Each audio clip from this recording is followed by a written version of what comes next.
ఈ సమ్మర్లో చల్లచల్లగా ఏదైనా డెజర్ట్ తినాలనిపిస్తే తప్పకుండా ఈ ఫ్రూట్ కస్టర్డ్ అయితే చేసేసుకోండి. చిటికలో అయితే చేసేసుకోవచ్చు. టేస్ట్‌కి టేస్ట్ చాలా బాగుంటుంది.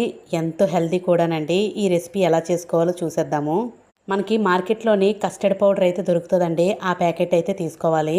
ఓ పాలు ప్యాకెట్ ఒక హాఫ్ లీటర్ అయితే ఉండాలి. షుగర్ అనేది ఒక 4 స్పూన్స్ అయితే సరిపోతుందండి. మీ టేస్ట్‌కి తగ్గట్టుగా వేసుకోండి. ముందుగా ఒక కప్పులోని ఒక హాఫ్ బౌల్ అయితే పాలు తీసుకొని అందులోని ఒక 2.5 స్పూన్స్ కస్టర్డ్ పౌడర్ అయితే వేసుకోండి. హాఫ్ లీటర్ మిల్క్ అయితే తీసుకున్నాం కదా, ఆ హాఫ్ లీటర్ మిల్క్లోనే కొంచెం పాలు అయితే తీసుకొని ఇలా కలిపేసి ఉండలు లేకుండా కలుపుకోండి. అలాగైతేనే మనకి పేస్ట్ లాగా కస్టర్డ్ అనేది కరెక్ట్గా పర్ఫెక్ట్గా తయారవుతుంది. అందుకే ముందుగానే ఈ పచ్చి పాలలోని ఈ కస్టర్డ్ పౌడర్ అయితే 2.5 స్పూన్స్ అయితే వేసేసుకొని చక్కగా కలిపేసుకోండి. ఇంకా వీడియో చూస్తూ ఎవరైనా లైక్ ఇవ్వకపోతే ఒక లైక్ అయితే ఇవ్వండి. అలాగే ఛానల్ని సబ్స్క్రైబ్ చేసుకోండి. అలాగే మీ ఫ్యామిలీ ఫ్రెండ్స్కి ఎవరికైనా తప్పకుండా నా వీడియోస్ నచ్చితే షేర్ అయితే చేయండి. ఇలా అంతా బాగా కలుపుకున్న తర్వాత హాఫ్ లీటర్లోని బ్యాలెన్స్ పాలు అయితే ఉంటాయి కదండి, అవి స్టవ్ మీద పెట్టి ఒక్క మరుగైతే మరిగించుకోవాలి.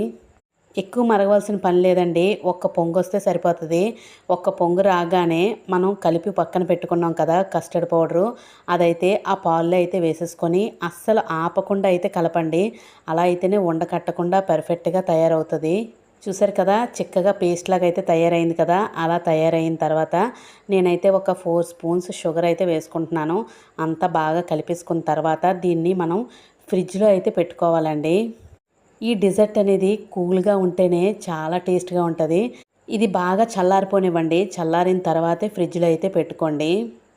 నేను ఒక 2 అవర్స్ తర్వాత అయితే తీసేసాను. తీసేసిన తర్వాత ఇలాగైతే ఉంది కదా. ఇప్పుడు ఇందులోని మనం ఏం వేసుకోవాలో 1 బై 1 చెప్తాను, వినండి.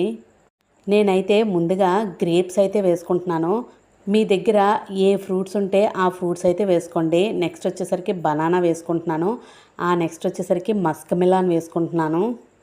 సబ్జా సీడ్స్ కూడా నానబెట్టుకొని వేసుకోవచ్చు. మంచి కూలింగ్ అనమాట.